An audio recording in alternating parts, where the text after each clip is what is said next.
There's like 6 people that got like they got disqualified because they didn't show up. And one of them was supposed to be someone that I was gonna room with too, a friend of mine.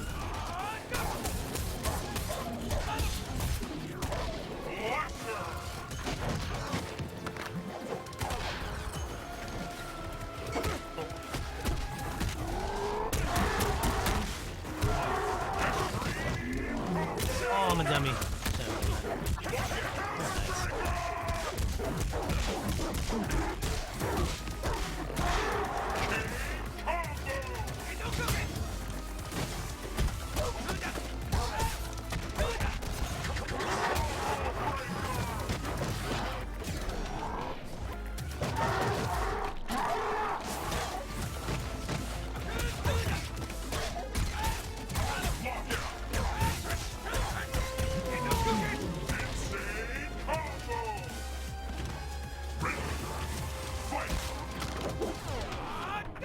Oh yeah, you know what? I should talk about MLG, huh?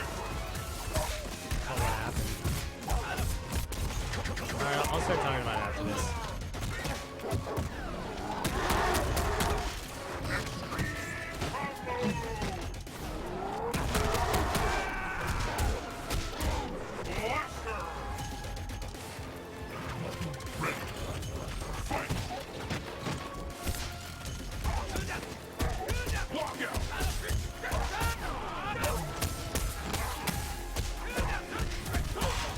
I don't know if this is Ow.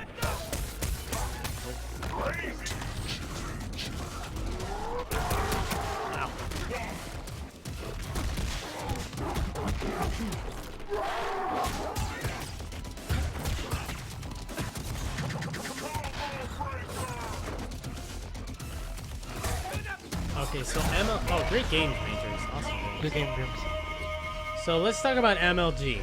I'm afraid your path ends. Let's talk about MLG. I said I was gonna make a video about this, but I might as well just talk about it while I'm streaming because I think that'd be easier. You know, I don't think there's any need to make a full video about it.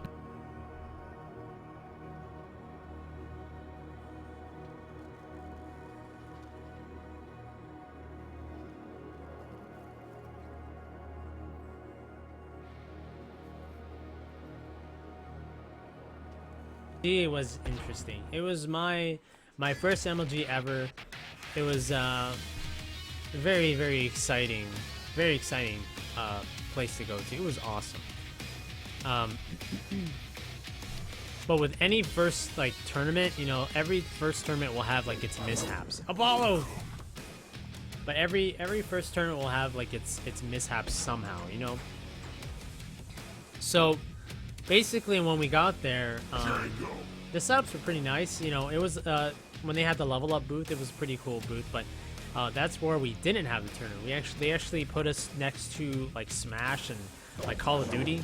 It was just rows and rows of setups and TVs, and different kind of consoles and all that stuff. What's up, Heartbreak One, dude? Glad to have you back in here, man. But let me think what to talk about first.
Alright, I got me the jab. Nice.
what was I gonna say? On MLG, okay, so at first everything seemed, you know, very promising. I think the first problem that a lot of people were wondering about is that the Xboxes that they supplied with, none of them were updated. Like, none of them were updated yet. Extra hour for them to update everything. Even when they called us in, they still weren't ready. So it was kind of annoying at first. And then afterwards, when everything was done, I think we had to wait for like an additional 10 to 15 minutes for them to actually start announcing matches. When they finally announced the matches, everybody, you know, they had 8 setups, and everybody, you know, once they called out everybody was ready to go. Everybody sat down, played some games. Everybody that finished their matches ended up waiting, I think, like 20, sometimes 30 minutes for the next round of matches to start. So most of the time, you would kind of see like everybody like just chilling, relaxing basically. And most of the time, people would just you kind of see like the frustration in everyone's faces. Like everybody's just waiting and waiting, right? But again, like it was like the very first KI tournament, so like I said, like everybody has like a first tournament, you know. It's most of the time it doesn't run, you know, very, very smoothly, you know. So go figure, you know what I mean? Like, but I'm sure with more and more experience, it'll be, you know, better and better.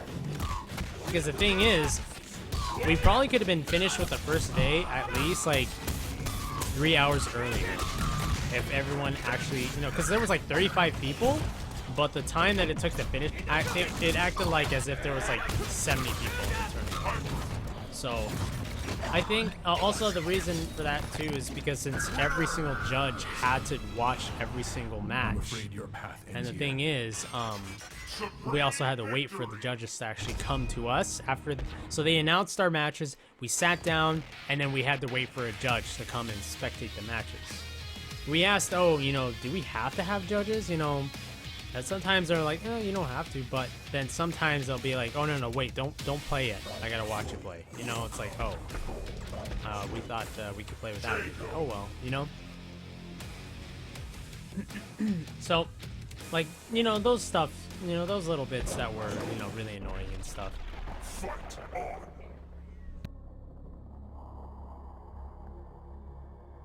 Guess if you guys want to talk about the stream setup, the stream setup was definitely problematic. For those of you that actually did go to MLG, let me know your personal experience for that stream setup, because it was right next to a Super Smash Brothers setup. Probably one of the hypest like matches that you could see. It was ridiculous. And it wasn't too pretty, because since it was right next to us, like the space was not that far from the crowd and the players. So every time, like on Smash, when something roared and stuff, then a lot of people, you know, in KI that were playing it definitely disrupt them, because a lot of the times, you know, everyone that was at a stream setup, everybody was trying to be like really, really, you know, concentrating really hard, but it just wouldn't work. And the reason why PR Rock got so upset is because it got to the point where one of the crowd guys or whatever actually shoved his arm like repeatedly in the middle of a KI match. It was ridiculous.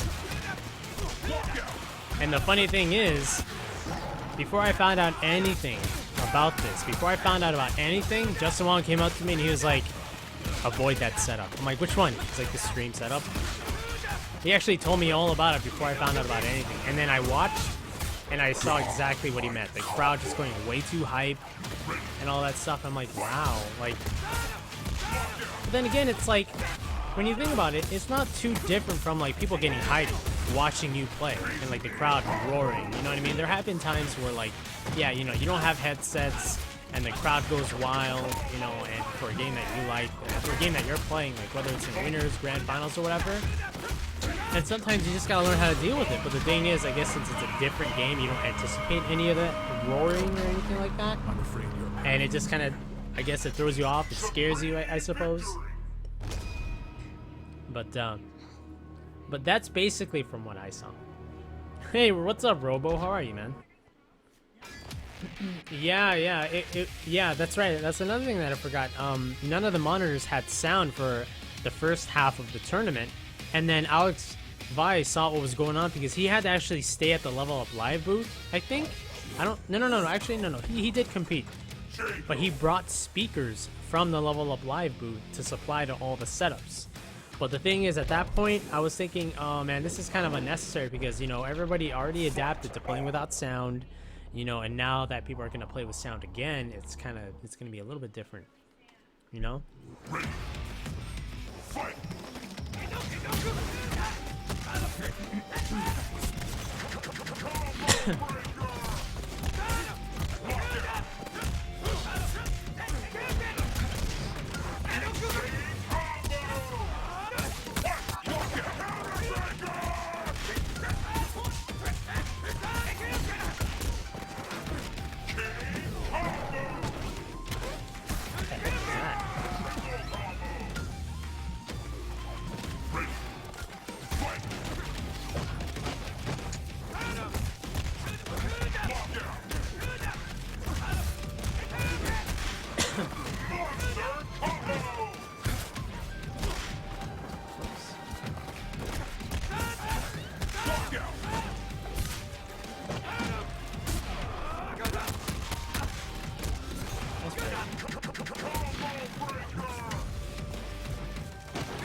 I'm afraid your path ends here. LSX Killer 9000, how are you, man? Yeah, he does get angry, but this was a perfectly good reason. You know what I mean? Like, this was like an outside source actually interfering with the match that he was definitely playing in, you know?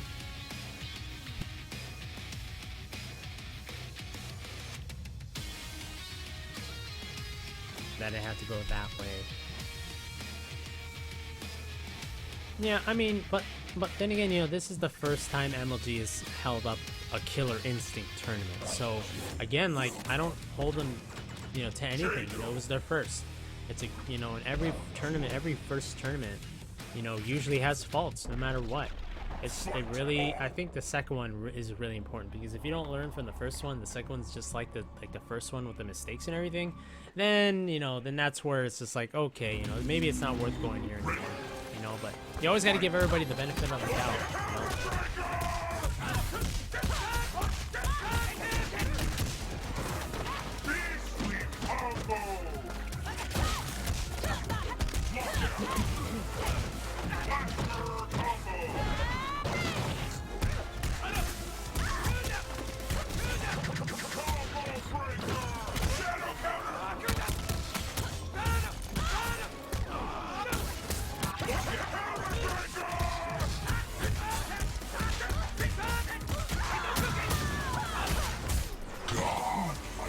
Yeah, well, it was supposed to be more than 33, but a lot of people couldn't go. Like, they didn't show up. They signed up, but they couldn't show up, so... it's quite a number of people. Pretty